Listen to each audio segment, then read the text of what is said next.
Recording. All right. Thank you all for joining this session. Thank you for your patience. Sorry for the delay. Last week we had some connectivity issues. We have been some crazy weather. Now it's all nice and sunny and feeling like spring weather, but we've had some bad weather the last couple of weeks, and I had a conflict last week. But moving forward, we're going to have our sessions on Wednesdays, and then I'm going to send out reminders moving forward. Um, had a good conversation with Susan yesterday, so we're going to keep up with the cadence on Wednesdays.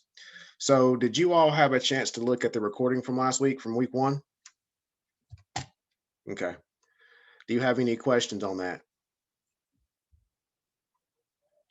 Okay. Um, I'm not sure if Victor's okay. So Victor, can you hear me? So I see your audio came on. All right. So although you all reviewed the recording, I'm just gonna take a few minutes to run through the syllabus. Um, so again, in terms of the syllabus, and you heard this whenever I discussed last week, where whenever we talk about statistics, a lot of people become overwhelmed. I will be the first person to tell you that I hate math, right? I hate math, but in my career, I spent a number of years in the industry as a management consultant. So I implemented ERP applications, and within those ERP applications, from a forecasting perspective, we had to deal with analytics and the quantitative aspects of decision making for an organization. So I learned to embrace statistics because it's very important. And my approach to this class is to work with you on those calculations, not to ding you for incorrect questions, but to work with you to say, okay, how did you get to this? How can we get to the correct answer, right? So if you put forth the effort, you're not going to have an issue with this class. Now, people will argue that, but my argument is that from a statistical perspective, you're going to have ERP applications, enterprise resource planning applications, and those applications perform the calculations for you, right? So that's why I have my approach, in that if you understand how to perform the calculations, if you understand what correct models to use, you're going to be successful as a leader within your organization. That's my reasoning, that's my justification. Now, I come from the industry. So my path is somewhat the opposite of some of the professors that you will have in this graduate program, where a lot of them come from academia, but I come from the industry, and I deal with these systems. I've built these systems. I've told these vendors what to put in these applications. So that's why I justify my teaching approach, right? So that's my spiel. So as it pertains to the class here, we're going to look at some statistical techniques. We're going to look at a lot of statistical models. We're going to understand what those models are used for, because different statistical models are used for different analysis and evaluations. Okay. um, we're going to, of course, use Microsoft Excel, because I always say that Microsoft Excel is the world's greatest ERP application. You have some small and medium businesses that still run their organizations off of Excel, right? So regardless of if you have the most robust ERP application, you're still going to be importing and exporting data out of the ERP system, or out of the Excel into the ERP system. And that's why these systems that you probably work with within your organizations have those grids, because that's how they're built. So you can export data out of your $1 million ERP system into your Excel spreadsheet that costs $120 per user, so you can manipulate that data and import it back into your ERP application. because one, it's user friendly, and two, individuals are familiar with that application. And again, going back to 2006, we rebuilt an ERP application for that reason. And we built that because of the voice of the customer. The end users are familiar with Excel. They want to work in Excel, and based on certain functions, they want to import and export data to and from Excel, right? So you'll see, and also, so going back to ERP applications, which is very applicable to this course. You're going to have certain templates in these ERP applications where you can download these templates, and you'll be able to build those tables in Excel and import those tables within your enterprise resource planning application, right? So I'm going to be stressing that because that's what you're going to see in the industry, right?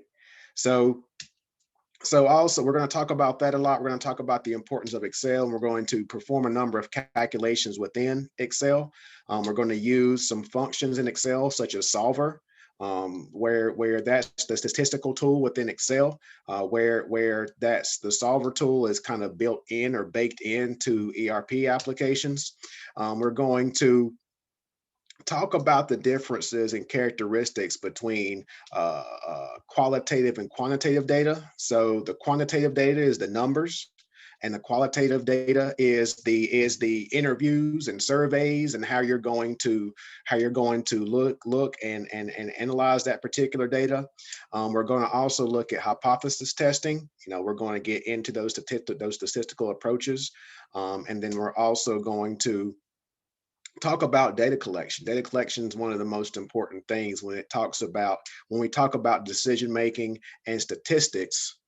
Within decision making and statistics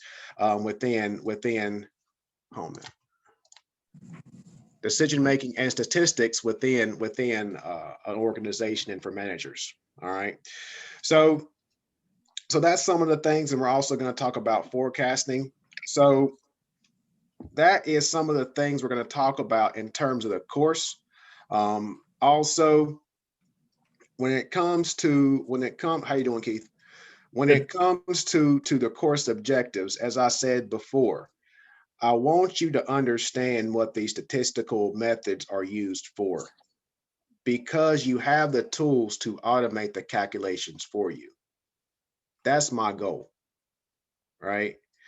So, and I want you to, it's my goal for you to develop an appreciation for statistics and for this data in decision making. And the reason for that is because data is turned into currency.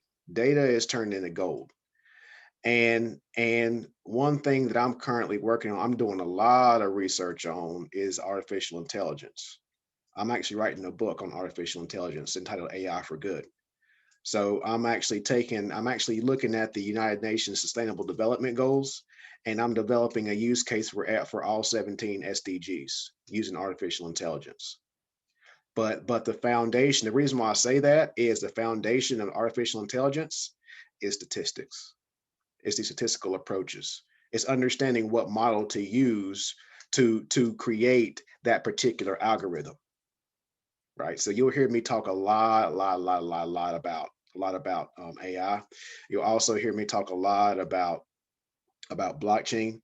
I did a number of TEDx talks on blockchain, and I did those in 2019. So given that Bitcoin and the cryptocurrencies have been the topic of discussion for a lot of organizations, a lot of individuals, a lot of people have been reaching out to me to work with them and develop use cases on blockchain.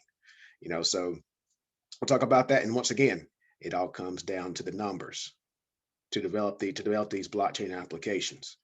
So we're going to talk about where the future is going. But again, it all starts with the data. It all starts with the statistics. It all starts with the numbers within an organization. Can I have a question? Yes. How would you recommend someone with say a weak math background to go about this class? I would say so. So if you need, so you're saying like you would need additional resources like outside of the course content. Well, that's kind of what I'm asking. I've been reviewing the book pretty thoroughly, and the videos that are in the modules, and YouTube videos as well. But and it could just be me, and it could be just nerves, or just not having been in school It's not at you. school 'Cause for so like I long. said, I will tell you again, I hate math, right? But I But I'm kind of just had no. wondering, yeah, what would be the easiest, not the easiest, but like a strategic way for me to go about studying? Let's see if I can find it. All right, give me a second. I'm trying to find. I'm trying to find the gold mine to statistics. Give me a second. Give me a second here. Um, is his name? Let's see here. I forgot his name. I forget his name. If I scroll through here, he'll come up. Give me a second, because he has a YouTube page, and it's absolutely phenomenal. I think it starts with an F.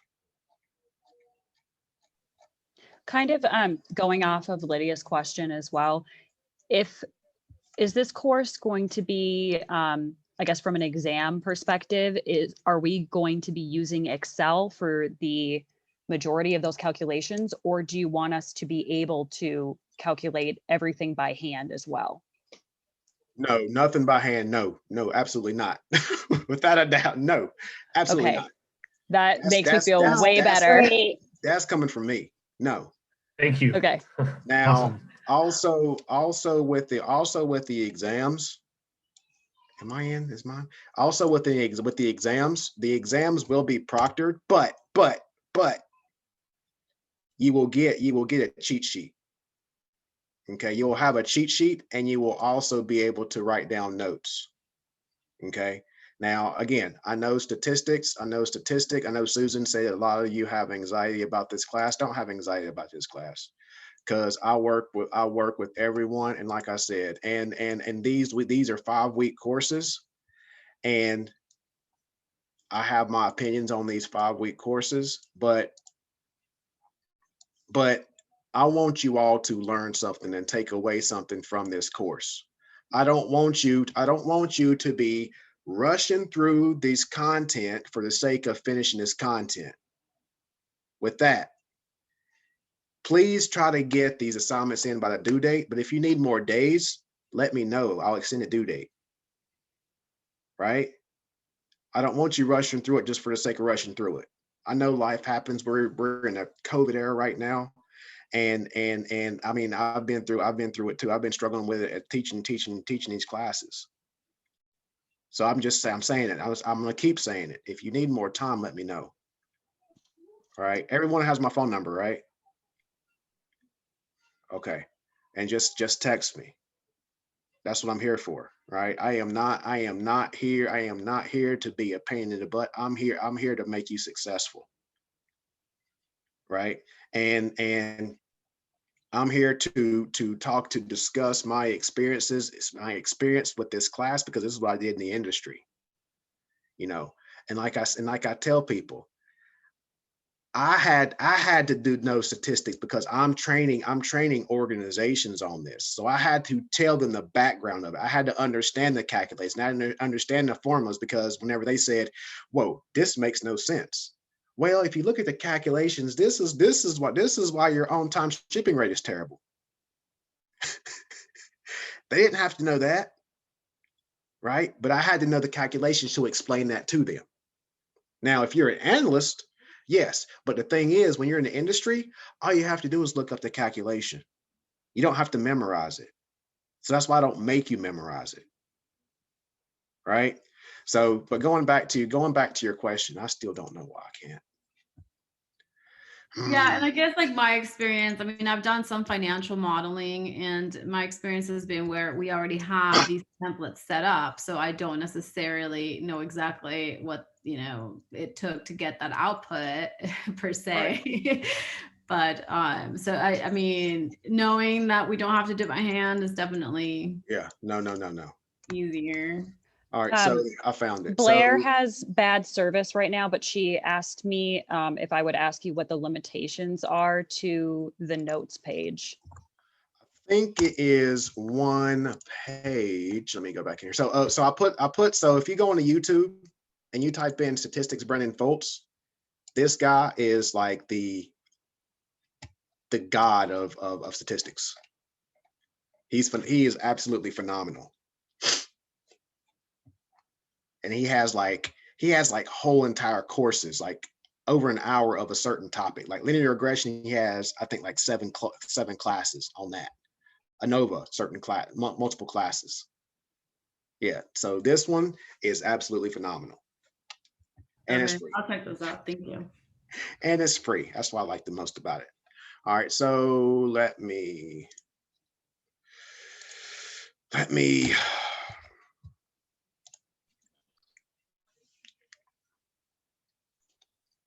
Can I also ask a quick question? It's great hearing about the final exam, kind of that, you know, even though it's proctored, we get a little bit of flexibility there so that we can, you know, use what we know for this purpose of the class due to the like length of only being 5 weeks. So that's great. I just was wondering if like you could explain a little bit about the limitations to kind of what we can use on that exam, like so that we could build out our own like study sheet that we can use on the final as we go, just for the like time restraints. So if you go to, it should say module 5 final exam. It's going to be 50 multiple choice questions, 120 minutes. And then in here, I think, all right, so closed book, closed note exam, except for the formulas, right? Students are allowed to bring a Word and PDF document that has all the formulas studied in the course. That's what you're allowed to bring. And then also you're allowed to open a blank new Excel file. And you're allowed to use a calculator. And then, oh, sorry, go ahead. And then you're able to use one blank piece of paper, have one blank piece of paper. Okay. Okay, so are there any limitations to, I mean, the formulas are, the symbols on the formulas, at least for me, sometimes I have to write like my own, like, you know, X bar equals the average and mu, even though I do know it, just like as a little reminder. So would that be acceptable on that blank sheet of paper? Basically, we can write whatever we would like on that, or are there limitations? I mean, of course not like examples, but just like our own notes from the PowerPoints and the reading. Man. So if you say it has to bring all formulas studied in the course, so that should be acceptable. Now, Okay. huh? I said, yeah, it's a formula. I agree. Yeah, exactly. I think you should be fine with that. Yep. And then also you're able to, so you'll have a Z table and T table in the document. So you'll be able to download that as well. Okay. So you'll have all the formulas that you have in the course.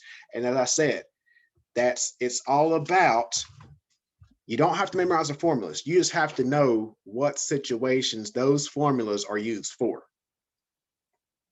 Right? That's the most important piece. Okay. Thank you. Any other questions? I don't know if this is in relationship to this, but I've never done a proctored style test. And it mentions that you can use, you know, you open up your own Excel file and this and that. I assume that the Proctor U was just the camera facing you, but do they see the screen too? Yes, so it's going to be either your laptop camera or an external camera. But if they're And then based, just as you're seeing, like, you know, my Mhm. face either down here or on the side, that proctor, you'll probably see the proctor as well. But I'm not sure how proctor you show. You probably won't see their face. You'll probably just see the icon for proctor you, but they'll Yeah. just be reviewing just to make sure that you're not cheating or whatever. And like normally they'll want you to like position your camera where they can see your hands or whatever. yeah, And but I mean, we ran this last time, and we really didn't have that Fine. much of an Okay. issue. Thanks. Okay. Yeah. Yeah, I know the proctors, that sounds intimidating, right? But yeah, it's not that big of a deal. I didn't have an issue. All right. Any other questions? Praveen, Lucy, you there? Yes, I'm here. You have any questions? No, I don't. I watched your video from last week, so that answered a lot of my questions from, Okay. yeah.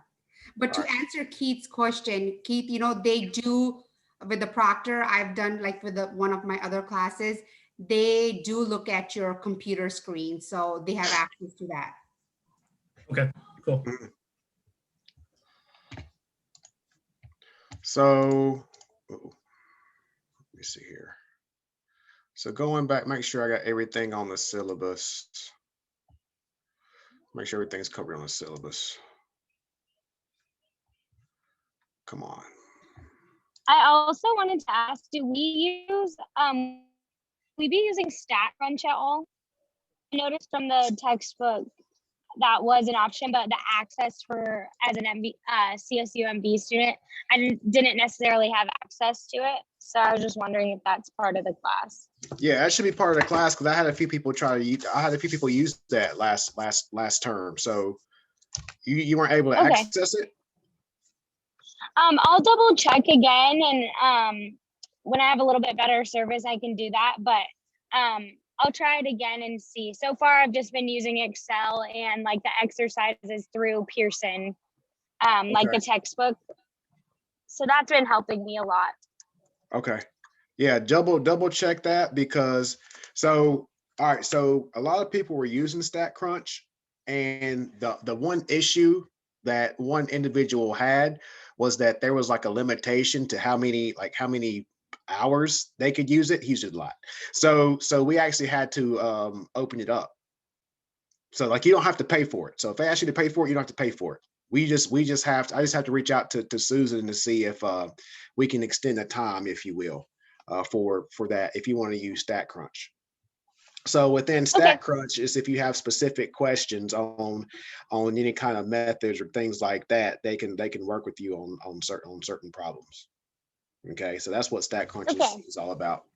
StatCrunch is basically like a tutor. Yes. Okay. Yes. Yeah. So again, you're paying for it, so use it. Use it. Okay. So yeah, we go through you have all the quizzes. So week 1, week 2, week 4, and week 5, statistical analysis. Then you have discussions as well as a case study and the final exam. All right. So once again, if you need more time on the quizzes, if you need more time on any assignments, all you have to do is just communicate and let me know. Okay. If you communicate, you'll have no problem, and I'll give you extra time. All right. Then again, in the final exam, we'll spend a lot of time in week 4 going through and preparing you for that. We'll walk you through the exam. I'll give you some hints and tips. I'll give you some tips. Put it that way. I'll give you some tips on the exam. Okay, so that you'll be prepared and successful in that exam. All right. And again, it's not that difficult. Okay. I mean, if you have a basic understanding of statistics, you will be okay. You know, so in terms of the grading, 38% is going to make up the majority of this assessment. The final exam does equate to 25%. Again, we're essentially going to spend week 4 preparing you for the exam. Okay. Any questions for the case study? Mhm. That's a group score. So if Keith doesn't do anything in our group, he still gets Why are you calling them out? points. I just, someone has to sometimes. So- Jeez. Yeah. I think Thanks, actually, I thanks. think that there's an assessment. Give me a second. I think there's an assessment function on there where you can assess your peers. Give me a second. I'll just call them out on there. Okay. Oh, That now works. if it's an assessment, you're going down, Sasha. Oh, No, crap. not it's Lydia and I against you. So me a it's second. on. I'll back up. You, Blair.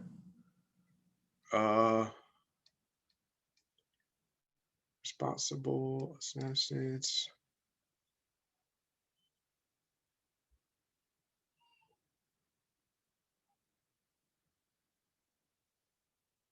Yeah, so I have to put. I think I have to go look at the other classes. I'm pretty sure we had an assessment in the last class where you graded your peers, but I mean, since Sasha called it out, I guess there are some slackers in here. I don't know. No, Keith's awesome. I was just trying to give him a little bit of crap. All right. So, any other questions on the syllabus? Sorry, I just have a few more things. Just Go ahead. due Hey, to the ask case. away. Okay, great. The case study. So my group, we've been working on it to the best of our ability. However, I believe like our concepts are, but is it more of like an not opinion based, but I mean, a little bit of combined with, there typically is a right answer to what kind of sampling techniques and what you can be using, but there's a little bit of flexibility in regards to that case study with Phil and Purity Foods, I believe. So, but the thing is, there's different sampling techniques, but you have to, as long as you justify your sampling technique, and as long as it's valid, it's correct, right? So if you look at any kind of quantitative or qualitative analysis, there's different methodologies. There's almost a dozen different qualitative and quantitative techniques to choose from. There's so many different models to choose from. So people will use different models for different reasons to get different answers. You see? So if you choose a statistical model or a technique, you have to ensure that you're justifying why you chose that particular model. Because if I think there's a right answer, I'm biased, right? So if you choose a totally different model, and I say, let me see why they chose that. And it could be something I've never ever thought about. And now you might have created something brand new that makes people view things through a different lens, right? Okay. So there's no right answer. In business analytics, there is no right answer. Or let me back up. There's Great, no all correct A's, right? technique. Huh? I said great. So all A's. Hey, as long as you justify it, Oh, we can it's just justify like, anything. well, I can call a BS now. I can sniff through that, but seriously, I mean, that's why we research, right? So, and that's the beauty of analytics. That's the beauty of statistics. You see things differently, so that's my thoughts, and that's how I'm going to assess. All right. Okay, thank you. I know it was a long-winded answer. You just wanted to No, guess. it was good. It was good. What's your next question? What's the next question? Let me check.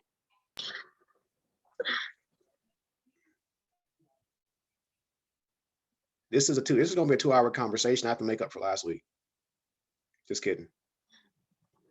I heard you mention Tableau on your call from last time. Is that Oh, yeah. something we'll be using, or I mean, more just like through our discussions, like with experience from other people, like learning how they've used that and incorporated into their business, more the practical side. Yeah, we're not gonna use Tableau. We're not gonna use Tableau in this class. Has anyone heard of Tableau? Is anyone using it?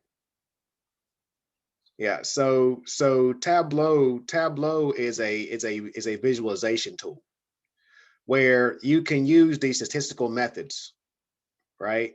And you can visualize certain types of data to just pretty much give you the answer like that. So with all of these statistical models and methods that we're going to do in this class, you can take that data and import into Tableau, and then you, like with 2 or 3 clicks, you can create a visualization. So you can analyze the, cause I did a Tableau exercise like last April where we analyzed the COVID outbreak.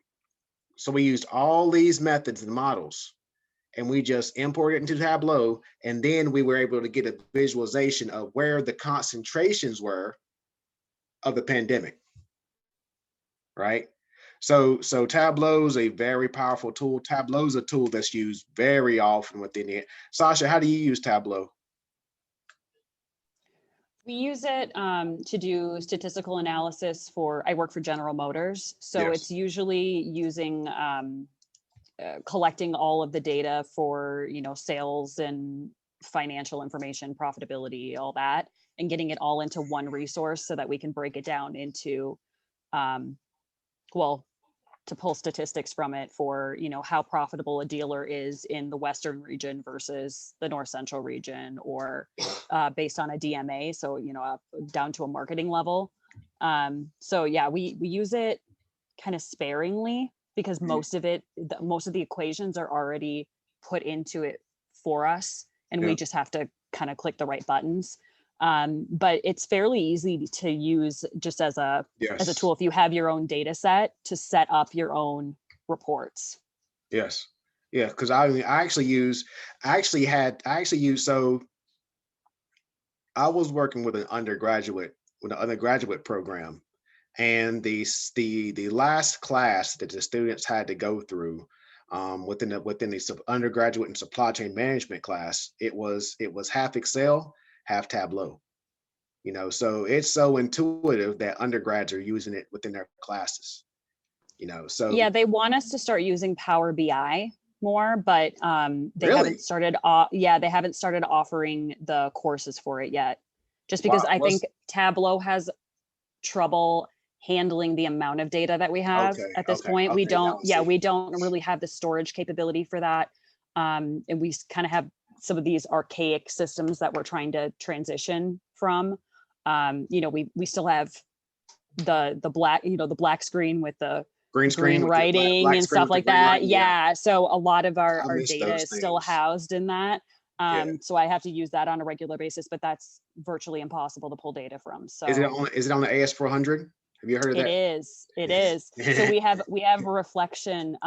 We have a reflection desktop that we use to access our mainframe. So it basically just it simulates having an old school computer, and that's what we have to utilize for anything that's related to any dealerships that were brought in the early 1900s or late 1800s. So yeah, and it's painful to pull data out of those applications. Yeah, it really Absolutely is. So when painful. you go from that to Tableau, and then we utilize Excel with macros a lot, yeah, it's definitely like pulling teeth. Yeah. So I mean, I would say because like most people actually go from Power BI to Tableau. So that's why I asked the question. That's why I was a little surprised with you saying that. But because the amount of data that you all would have, yeah, I would understand that. And it's the integration too. Yeah. Power BI with Excel is a lot easier.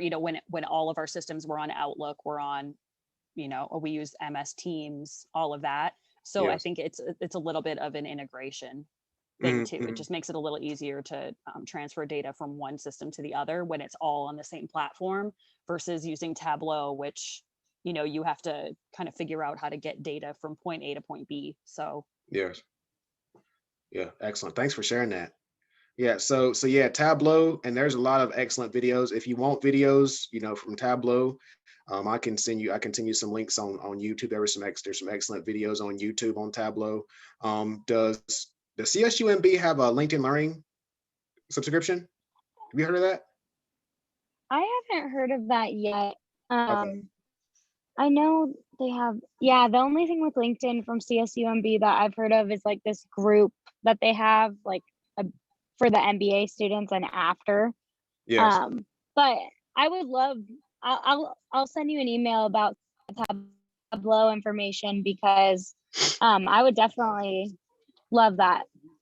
Yes, and I think Tableau has certifications that you can get as well, because I always say that, I mean, one thing I explain to people is we're going off topic out of class, but you got to find a differentiator. I always say that there are a ton of MBAs that graduate every single semester, and it all comes down to what's your differentiator. What tools do you have to, what tools do you have to add to your toolkit, right? And based on what industry you want to go into, Tableau is one of them. So if you wanted to be a business analyst, for example, Tableau is one of them. It's one of those tools to add to your belt. So what industry do you so what's the goal once you complete this program, Blair? What type of role do you want to go into? I'm still figuring it out, but events and data analytics and stuff, that really does interest me. My undergrad was in event planning and management, and I was working for a company in San Francisco, like one of the leading experiential marketing companies that as Salesforce as my main client. So I had some experience with that, and I really do like the data side of things too, and incorporating that into making decisions. However, I will say like my experience is currently limited just to kind of my undergrad and the timeline from now. So it's great learning all this stuff like now, but I will say I miss that like experience of having it in my professional life. Mm-hmm. All right, yeah. Let's send me a text. Send me a text and we'll talk. We'll talk on the phone. It'll be a lot easier. All right. Okay. So, thank you. I'm good at talking. I'm good at keeping somebody on the phone for a couple hours. I'm just warning you now. But yeah, me and Susan spoke for like an hour and a half last night. But so anything else in terms of the syllabus? Any other questions? Ask the questions. So, whether it's for the class, whether it's for careers, whether it's for data analytics, whatever. What about just the grades for last week? I'm just trying to get a feel from how I answered to kind of know how to keep moving forward. Is it when should we normally expect to kind of see? So it's going to be you should have your grades by Fridays. Okay. That fine? Yeah, that's fine. I know people won't like the next day. I'm sorry. It's I just to second that, I think we've been trying to figure out how much we need to elaborate, especially when it comes to asking for descriptions of graphs, because it's difficult to say more than, okay, well, this is left skewed because the mean is here, and that's it. I just want the visualization, and I want you to so you just want just that. I don't want a paragraph after the visualization. No. Okay, perfect. Thank you. Just a basic KISS method. Yes. Okay. Yes. Because I can tell whether it's right or wrong. But then I was like, okay, this doesn't look right. Let's see what his justification is. So then if you pull the wrong data set, then there you go, right? So yeah. So I'll see. Let me say here. I'll see whether it's what I'm expecting or not. Put it that way. All right. Any other questions on that?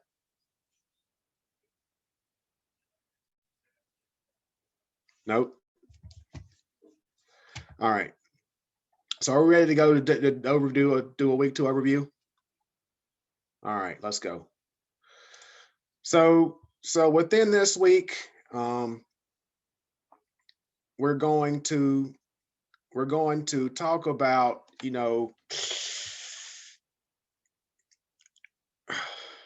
Lucy. So we're going to talk about hypothesis testing. We're going to talk about research findings. Let's just get into it.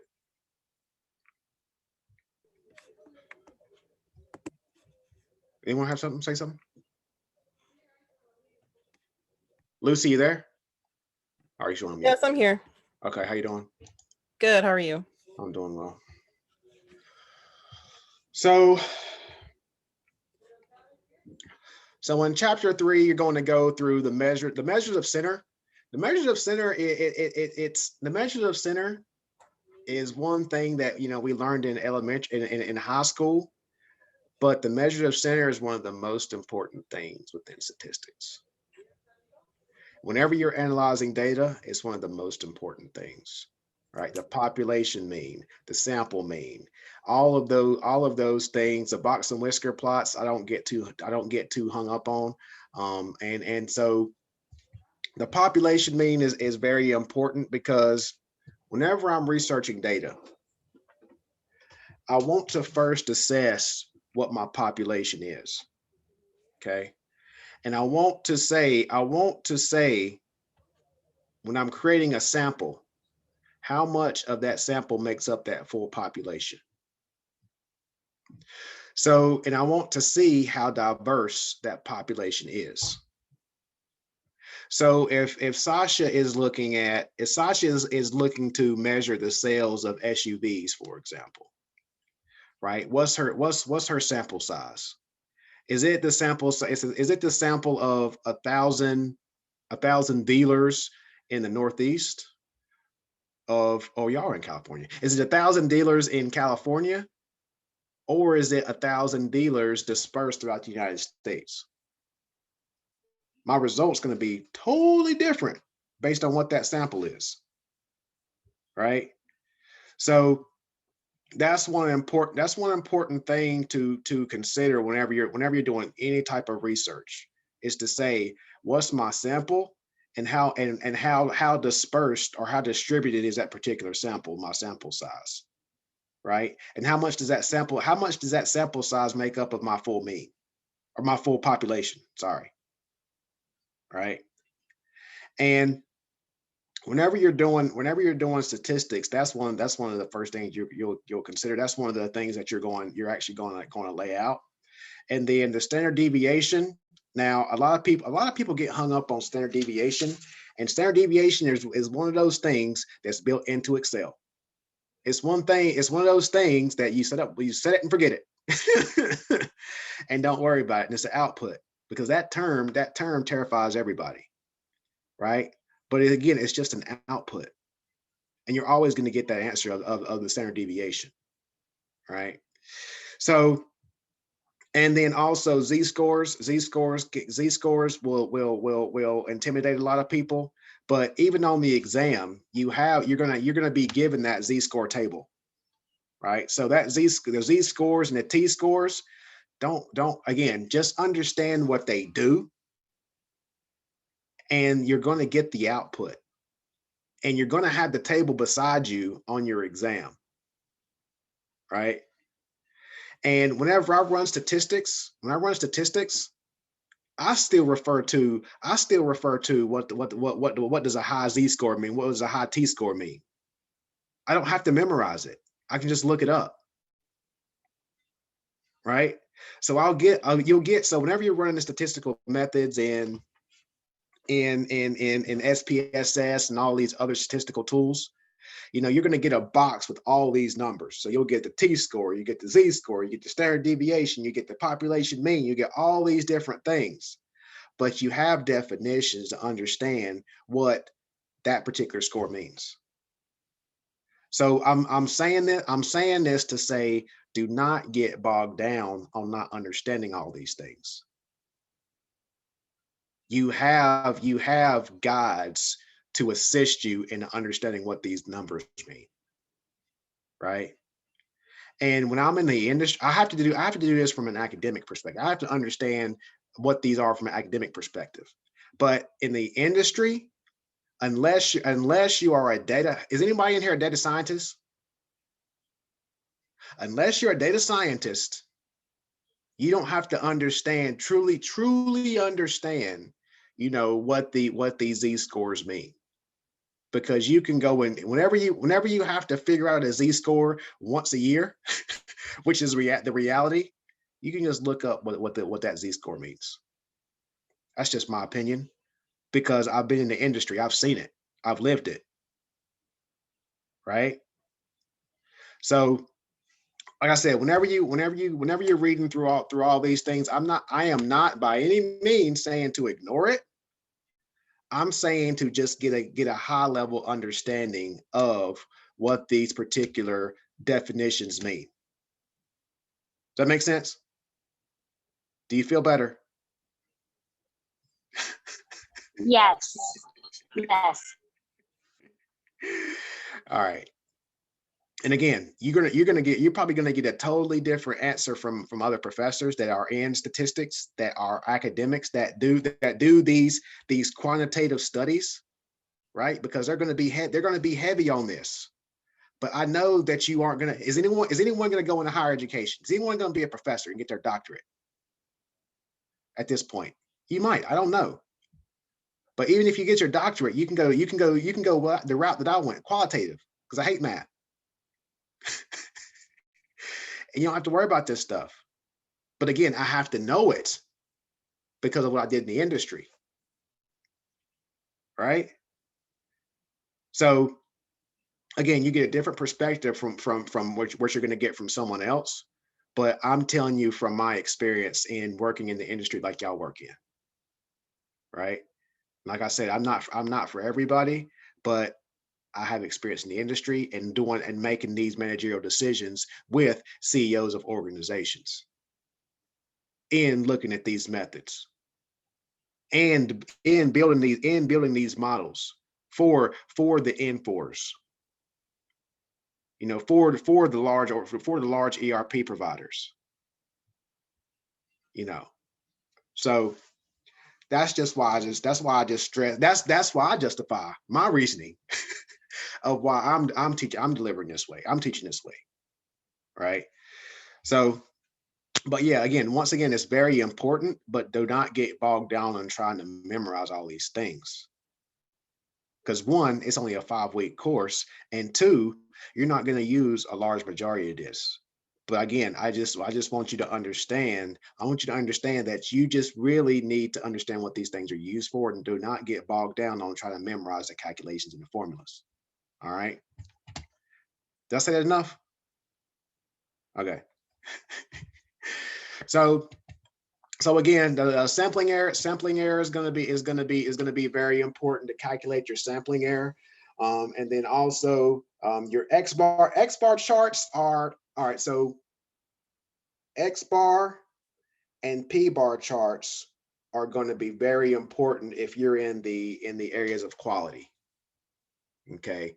So quality, if you all do Six Sigma and things like that, you're going to see a lot of X bar in our charts, P bar. You're going to see things like that within Six Sigma. But again, if your company is big in Six Sigma, you're going to have statistical calculations that do this for you. You don't have to calculate it by hand. You just have to understand what that X bar output is. You have to understand what that P bar output is. You have to understand what that X bar in our chart is. All right. But again, you don't have to, you don't have to understand the calculation, because you're going to be given a chart, and you're going to be able to see the chart and see that upper control limit and lower control limit. And if something's below that control limit, okay, something's wrong. I don't have to understand what the calculation is to see if there's a couple dots under my lower control limit, we have a problem. Right? So, and we'll get to that shortly. So, let's see here. I'm trying to get through. Does anybody have to drop an hour in 10 minutes? If you do, it's going to be recorded. I might have to. I have to drop, but yeah, but I'll be able to check the recording for sure. Okay. Yeah. Sorry about that.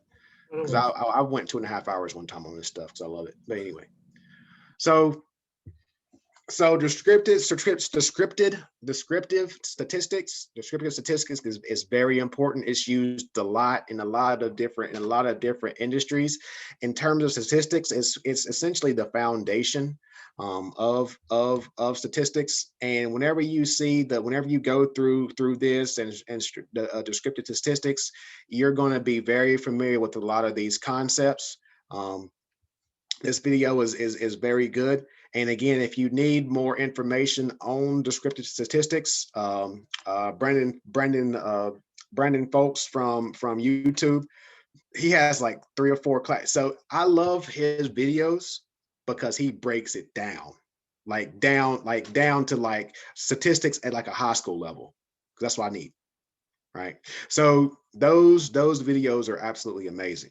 Okay, so I would say to review those videos. I would say to review those videos in addition to these, and those videos are like 12, 13 minutes. So it's not like an hour video where you're going to get lost, and just be mushed by the time you finish reviewing those videos. So those videos are absolutely amazing. All right. So you're going to go through sampling selection for decision making. So again, that goes to whenever we do a statistical sample, we want to have a even distribution of the population when we're doing sampling, right? So that's one thing. I'm working with. So I'm actually working with Penn State on some AI projects, and I do a lot in terms of sustainability. And the big thing with artificial intelligence, and where organizations get in trouble with artificial intelligence, is to have that even distribution of the data. So Amazon got in trouble a few years ago whenever they developed an AI algorithm because the data they input was biased toward males, right? So because it was biased toward males, it was discriminating against females. And Amazon got in trouble for it. And there's a big problem with artificial intelligence because of their sample size, because of their sampling selection in the healthcare sector and in the lending sector. So the Latinx community gets discriminated against, African American community gets discriminated against because there's not enough data. And the data they do have causes people to get rejected for mortgage loans because they're only pulling data from certain communities, certain areas, right? There's not an even distribution of the data. Same thing with the healthcare sector. They're pulling data from disadvantaged communities. And now they're misdiagnosing people because they're so dependent upon artificial intelligence. But I would say that the industry that's doing it right, and this is surprising, is a court system. Because the court system knows that there is a disproportionate amount of data from that African American community or that Latino community.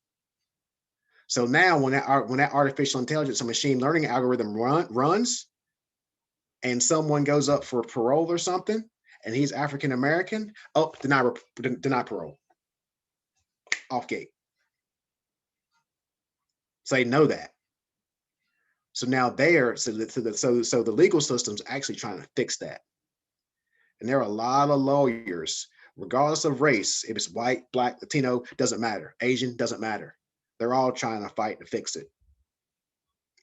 And to me, that's a beautiful thing because I'm nerdy like that. Right. So that's why the sample selection is very important for decision making. And that's why I say this discipline is going to be very, very, very, very, very, very, very important because every single organization is going to be using AI. If you don't use AI, you're going to get left behind. Sasha, does your company starting to use AI in anything? Yeah, we actually use a lot of AI, especially with when COVID hit, we started to use our online sales system.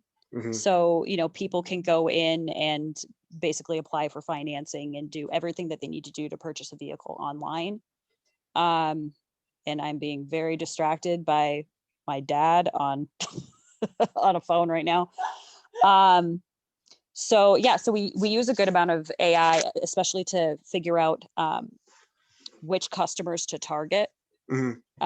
in the market as well. So there's, yeah, I would agree with you that there tends to be, especially with Amazon as well, where they were disproportionately targeting men. Yes. And we had the same problem in the automotive industry, is that, Really.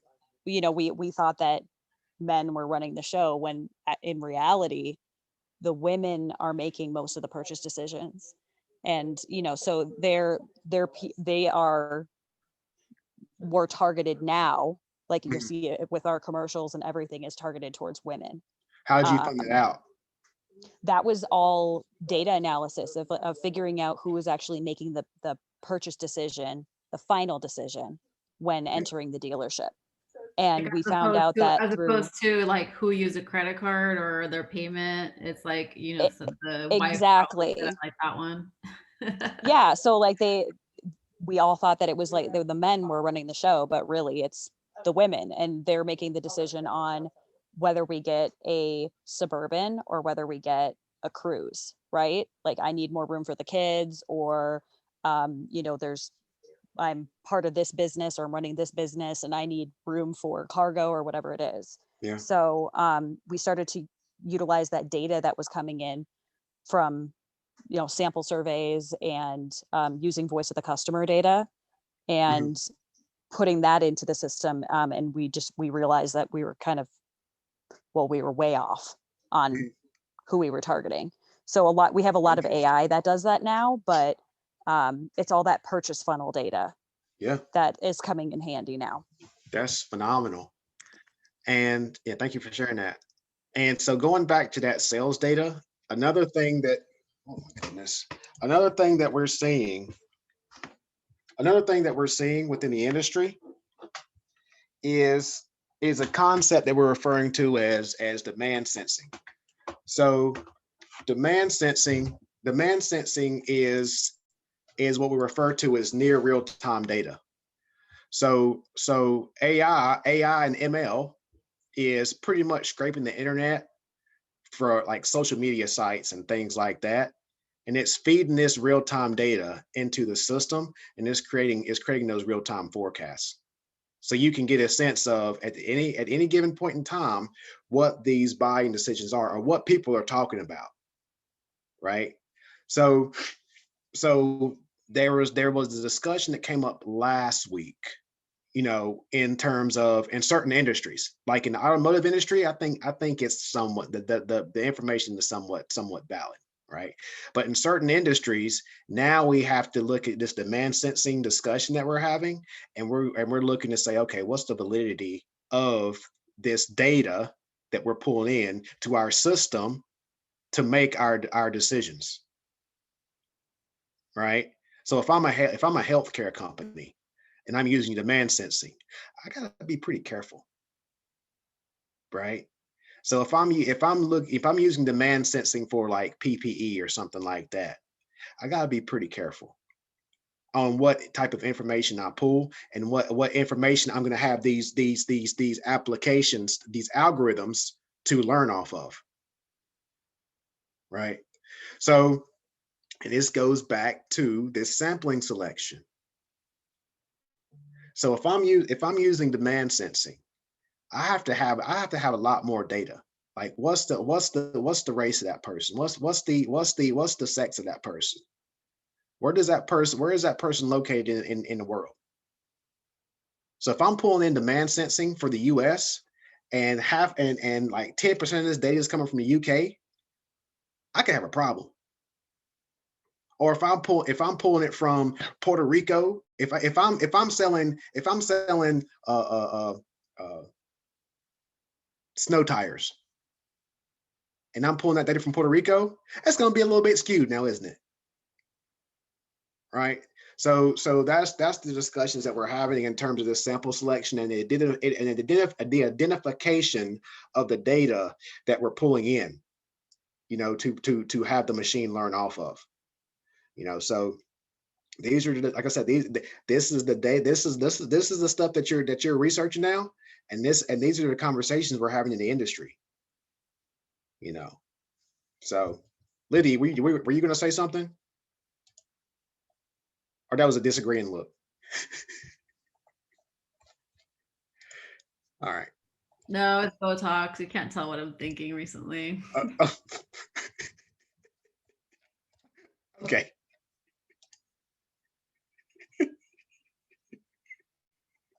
Was not expecting that one.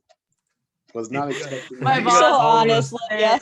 Yeah, my We got all boss of us recently cracking told up. me that, you know, because I was at my desk and she's like, "Are you okay? What's going on? You know, what's on your plate?" And I was like, "What are you talking about?" She's like, "Your eyes are wide." She's like, "You can't squint your forehead anymore." So she's like, "I can't tell what you're thinking anymore." So I can't tell whether you're happy or mad. All right. So yeah, I mean, that's pretty much the week 2. And again, I mean, I don't do PowerPoints because when I was in grad school, I hated PowerPoints. I was dozing off. The best. So the reason why I teach this way and I have conversations is that that's how you're going to remember stuff. And I talk a lot, well, and yeah, you know, I talk a lot about Tesla. I talk a lot about Amazon because everyone knows those companies. And I have insight into what those companies are doing. You know, I just had a conversation with a director from Facebook like a month ago. You know, I just had a conversation with an individual on Clubhouse where she leads a team of individuals at Google to ensure her elevator pitch is, I'll lead a team at Google to make sure that artificial intelligence isn't racist. She may be the most brilliant person I ever met. She got plucked from Microsoft because she developed a blockchain application for Microsoft and went to Google to work with them on AI. She's brilliant. So I'm working with these people. I'm trying to get their insights on where the industry is going on these things such as analytics, you know, and how they're leveraging data to make managerial decisions. And like I said, this is where the industry's going, you know. So again, I know a lot of people do not like statistics, but like I tell people, I don't like math, I don't code, but people are reaching out to me all the time to ask questions about blockchain and artificial intelligence because I understand the use cases and what's applicable to the industry and what AI algorithms to develop. There's you can't blockchain is not the answer for every single business problem. Artificial intelligence is not the answer for every single business problem. And I find myself saying that about 7 or 8 times a day, you know. But so blockchain is going to increase the transparency within within organizations, within supply chain, and artificial intelligence. And I actually hate the word artificial intelligence because I always say it in my conferences, people think iRobot, people think C3PO, people think Terminator, right? But whenever I say AI, I talk about augmented intelligence, right? I think I said that in the last session, the first video, because it's very true, because we're working side by side. And Sasha's exactly, I mean, I'm saying, I think that Sasha sees that at her organization, where they're working side by side with augmented intelligence. And actually augmented intelligence is creating more jobs. Yes, it's doing away with those repetitive tasks, but those people who did those repetitive tasks are now given more valuable roles within the organization. Now they're getting paid more, you know? So it's like, don't be afraid of these tools, because these tools are making people a boatload of money right now. And because there's a gap in the industry for these AI people. And you don't have to program to be an AI analyst, right?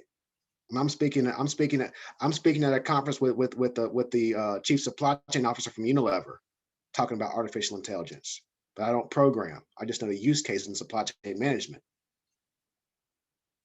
You know, so it's like if you yes you have to have a basic understanding, and again you can have a basic understanding watching those basic videos from Brandon Folks, and I'm probably saying his name wrong, but Brandon, I'll leave it at that. I know his first name, Brandon from YouTube. You can have a basic understanding, but I'm saying he breaks it down so well, you're going to understand it and you're going to enjoy his videos. You're going to enjoy the videos in class too, but like I said, those are the best videos I found. I watch a lot of statistics videos. So that's all I had. That's all I had today. I took y'all 6 minutes over. I apologize. If anyone wants, here's where I get in trouble. So I'll stay on here and talk to anybody who wants to chat about anything. But if you don't have any questions, I'll see y'all next week, next Wednesday. I'm sorry for the delay and last week. Like I said, I had a power last week. This week I had to push a day. My apologies. I really apologize. I think I'm good. Thank you, though. Appreciate All it. right. See ya. Thank It's you. reassuring to hear that we could do it all in Excel and not have to like memorize everything. Oh yeah, for sure. Like I said, you don't have to memorize anything. You're gonna have your little cheat sheet. You're gonna have your formulas, and all you have to do is just understand what those particular formulas are used for. Yep. All right. Perfect. Great. Thank you. See Thank ya. you. Thank you. See ya.